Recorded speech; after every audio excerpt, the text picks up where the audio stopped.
Hello everyone, एक बार फिर से आप सभी के अपने चैनल वर्दी वाले पे मैं आपका स्वागत करती हूँ। जो मेरे चैनल पे न्यू है उनको मैं अपने बारे में थोड़ा बता देती हूँ। मेरा नाम मधु है और मेरा सिलेक्शन एसएससी सीपीओ 2019 से as a sub inspector Delhi police की पोस्ट पे हुआ है। आज का हमारा 18 डे का क्या स्टडी प्लान रहने वाला है, कितना टारगेट हम लेके चलने वाले हैं, वो मैं आप लोगों के साथ डिस्कस करने वाली हूँ। तो आपका ज्यादा टाइम ना लेते हुए हम आज का डे स्टार्ट करते हैं।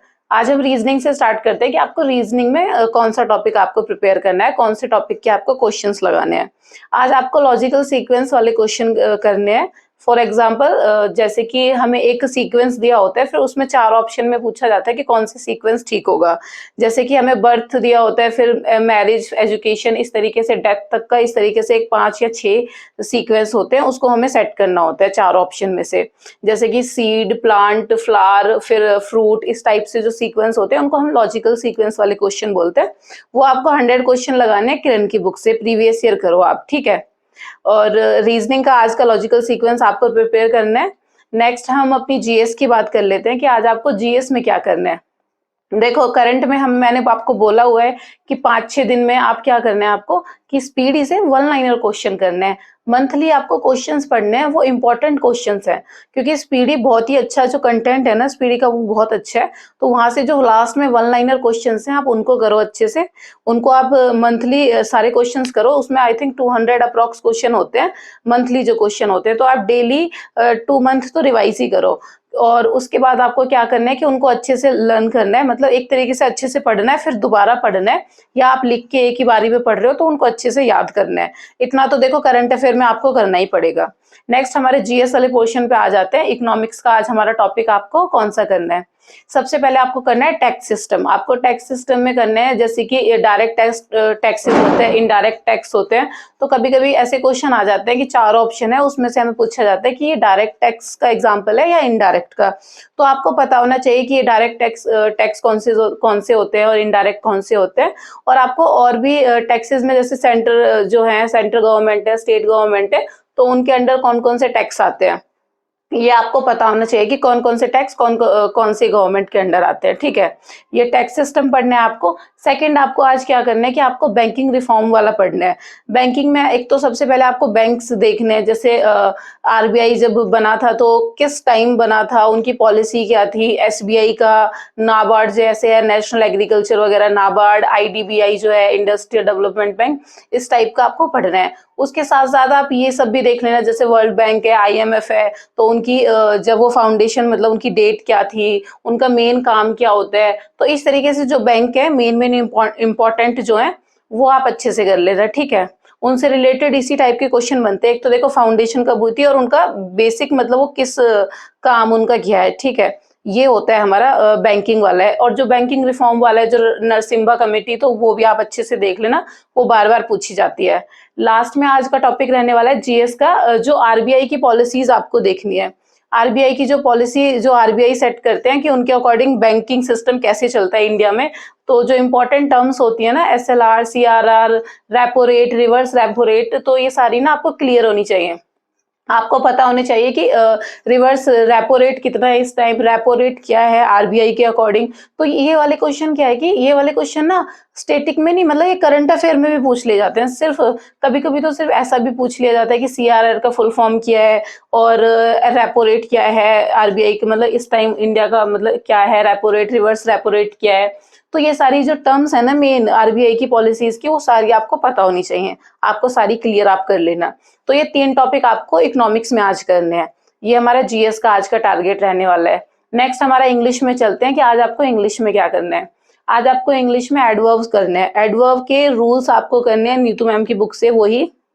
उसके बाद आपको क्या करना है, एडवर्ब के रूल करने के बाद आपको कुछ, मतलब वो सारा पढ़ना है। चैप्टर को तो अच्छे से आप पढ़ते ही हो, उसके बाद उसमें कुछ अगर एक्सेप्शनल केसेस भी होते हैं तो उनको भी आप अच्छे से पढ़ा करो। फिर उसको प्रैक्टिस किया करो। प्रैक्टिस तो देखो मस्ट ही है, क्योंकि हमें पता नहीं चलता है कि कैसे एरर और सेंटेंस इंप्रूवमेंट में ग्रामर किस तरीके से यूज हो रही है। ऐसा नहीं है कि आपने रूल पढ़ लिया, आप सोचते हो कि हाँ हमने चैप्टर तो हम पढ़ ही रहे ना, बट आप क्वेश्चन अप्रोच नहीं कर पाओगे। इसीलिए मैं आपको डेली बोलती हूँ कि आप रूल्स पढ़ो, अच्छे से सारी चीजें देखने के बाद क्वेश्चन प्रैक्टिस करो किरण की बुक से करो, नीतू मैम की बुक से करो। अगर आप किरण से 50 भी करते हो ना, 100 मैं आपको डेली बोलती हूँ, बट 50 तो मस्ट, यहाँ 50-60 डेली लेके चलो। और उतने ही देखो नीतू मैम की बुक में भी होते हैं चैप्टर के बाद जो एक्सरसाइज होती है, तो वो दोनों आप करो। इतना भी अगर आप करके चलोगे ना, तो आपको क्लियरिटी रहेगी ग्रामर में, आप इजीली एरर, सेंटेंस इंप्रूवमेंट में वो सब आपको हेल्प करेगा। फिर उसके बाद वोकैब वाला पोर्शन देखो, वही आपको वन वर्ड और ईडियम फ्रेज या तो ऑनलाइन मेंटर वाली बुक से आप करो या एमपी पब्लिकेशन से आप निपटा लो। उसके बाद सिनोनिम एंटोनियम्स वही प्रीवियस ईयर आप अपना चलाते रहो, रीडिंग करते रहो, उनको पढ़ते रहो, ठीक है। लास्ट अपना मैथ पे आ जाते हैं कि आज आपको मैथ के रेशो प्रोपोर्शन के कौन कौन से क्वेश्चन करने हैं। आज आपको मैं 3-4 टाइप के लास्ट रेशो प्रोपोर्शन के क्वेश्चन बता रही हूँ। ये लास्ट टाइप के क्वेश्चन की क्या क्या बनते हैं रेशियो से। सबसे पहले तो देखो, जो प्रोपोर्शन वाला क्वेश्चन आता है, आपने देखा होगा कि हमें क्या बोला जाता है, एबीसी है, एबीसी नंबर है, तो हमें एक नंबर मिसिंग होता है, हमें पूछा जाता है ये सेम प्रोपोर्शन में है, तो उसको आपको पता ही है कि क्या होता है, A by B equal to B by C होता है। इस तरीके से उसमें से हम कोई भी एक नंबर निकाल लेते हैं। उसी तरीके से कभी कभी होता है कि हमें 4 नंबर्स दिए होते हैं, like A B C D हमारे नंबर्स हैं, वो सेम प्रोपोर्शन में है, तो उनमें से एक मिसिंग होता है, तो उसमें वही आपका फॉर्मूला लगता है, A divide by B equal to C by D. तो इस तरीके से एक तो ये प्रोपोर्शन वाले क्वेश्चन देख लेना, कि मैं फॉर्मूला जो बोला है बेशक वो वीडियो से आप सुन के आप लिख लेना, ठीक है। सेकेंड टाइप का क्वेश्चन इसमें बनता है, जैसे सेकेंड टाइप का क्वेश्चन होता है, हमें एक अमाउंट दिया हुआ है, जैसे 500 रुपीज दिए हुए हैं, हमें बोला जाता है कि वो 500 रुपीज कॉइन्स में 1 रुपीज के कॉइन है, 25 पैसे के हैं और 50 पैसे के हैं। उन 1 रुपीज, 50 पैसे और 25 जो पैसे हैं उनके रेशो दिया होता है कॉइन्स का, और हमें अमाउंट तो दिया है कि 500 रुपीज है। इसके अकॉर्डिंग हमें पूछा जाता है कि नंबर ऑफ कॉइन्स कितने होंगे 1 रुपीज के, या 50 रुपीज के, या अपने 25 रुपीज के। तो ये सेकेंड टाइप का क्वेश्चन आपको करना है। ये क्वेश्चन भी बार बार आता है मैथ्स का, मतलब ये सीपीयू में भी आता है, सीजीएल में भी आता है, तो ये आपको पता होना चाहिए। लास्ट आपको कौन सा क्वेश्चन करना है, लास्ट आपको क्वेश्चन करना है मैथ का, जिसमें हमें क्या होता है कि हमें इनकम दी होती है। फॉर एग्जांपल हमें ना प्रीवियस ईयर इनकम दी है, 2 पर्सन है ए और बी, उनकी प्रीवियस ईयर इनकम का रेशो दिया है। फिर हमें क्या बोला जाता है कि जो प्रेजेंट इनकी इनकम है वो प्रीवियस ईयर के कंपैरिजन में उनका रेशो दिया जाता है। जैसे ए बी की पहले प्रीवियस ईयर का रेशो दिया है, फिर ए का रेशो दिया है प्रीवियस ईयर और उसकी जो प्रेजेंट इनकम है उसका रेशो दिया है, उसी तरीके से बी का भी दिया है। फिर हमें किसी ना किसी प्रीवियस ईयर या प्रेजेंट इनकम का हमें टोटल अमाउंट दिया होता है और इंडिविजुअल इनकम पूछी जाती है। इस तरीके से ये वाले क्वेश्चन आपको प्रैक्टिस करने हैं। ये सीजीएल मेंस में भी आया था लास्ट टाइम, और एक बार मेरे सीपीओ में भी आया था, और अभी जो रिसेंट सीजीएल मेंस हुआ था उसमें भी था ये वाला क्वेश्चन। लास्ट आपको क्वेश्चन कौन सा क्वेश्चन करना है, लास्ट आपको करना है कि यही इनकम वाले क्वेश्चन करना है।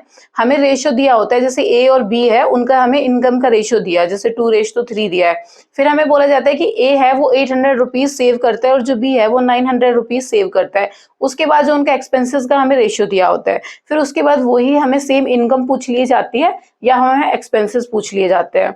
तो ये हमारा मैथ का रहा, आपको ये सारे टाइप के क्वेश्चन करने हैं और अच्छे से प्रैक्टिस करने हैं। देखो मैं हर चैप्टर के वाइज के ना जो इंपॉर्टेंट क्वेश्चन बनते हैं ना वही आप लोगों के साथ डिस्कस करती हूँ, इवन मैं आपको बोल के भी बताती हूँ ताकि आपको क्लियरिटी रहे कि कौन से क्वेश्चन आपको प्रैक्टिस करने हैं एग्जाम के रिगार्डिंग। तो ये आप अच्छे से प्रैक्टिस करो, इसी टाइप के क्वेश्चन आप ना एग्जाम में दिखेंगे, आपको कुछ ऐसे बहुत अलग नहीं मिलेगा आपको एग्जाम डे वाले दिन।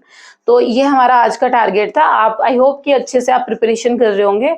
और देखो मेरी वीडियोस के अपडेट के लिए आपको मेरा टेलीग्राम का लिंक मिल ही जाता है डिस्क्रिप्शन बॉक्स में, आप मेरा टेलीग्राम चैनल ज्वाइन कर सकते हो ताकि जल्दी से जल्दी मेरी वीडियो की अपडेट आपको मिले।